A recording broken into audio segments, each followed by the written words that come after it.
रात के सन्नाटे में बस हवा की आवाजें थी, झींगुरों की आवाज और दूर से आती एक बैलगाड़ी की धीमी चरमराहट। हरी घर लौट रहा था जंगल के किनारे से। अंधेरा घना था और हवा में नमी थी। बैलगाड़ी के पहिए ने किसी चीज पर पैर रखा। वो रुका, नीचे देखा, जमीन पर लाल चुन्नी पड़ी थी। धीरे से उठाई और तभी हवा ठंडी हो गई। झाड़ियों के बीच से किसी के पायल की आवाज आई। हरी ने पीछे मुड़कर देखा, कोई नहीं था।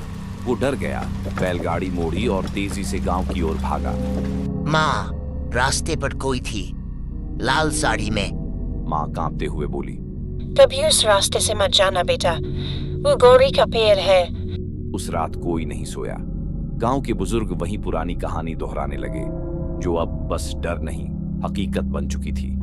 सालों पहले इसी गांव में गौरी नाम की औरत रहती थी, खूबसूरत पर गरीब। ठाकुर ने जबरन शादी की कोशिश की। गौरी ने इनकार किया और उसी रात उसे चुड़ैल कहकर जिंदा जला दिया गया।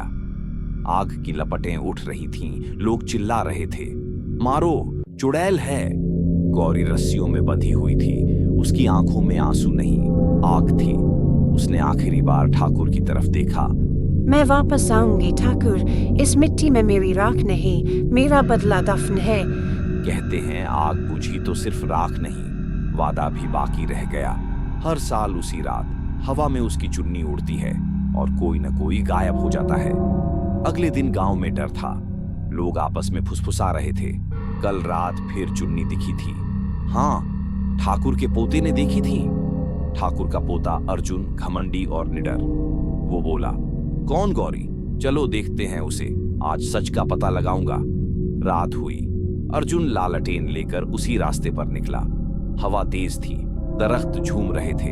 अचानक लाल चुन्नी उड़कर उसके सामने गिरी।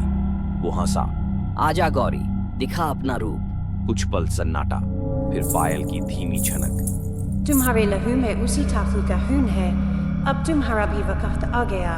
बिजली चमकी, लाल आंखें, आग की लपटें और अर्जुन की चीख रात में गूंज उठी।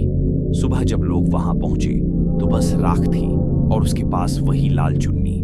अब बांसीपुर में कोई उस रास्ते से नहीं जाता, क्योंकि गौरी अब भी वही है, अपनी चुन्नी के साथ और अपने अधूरे बदले के इंतजार में।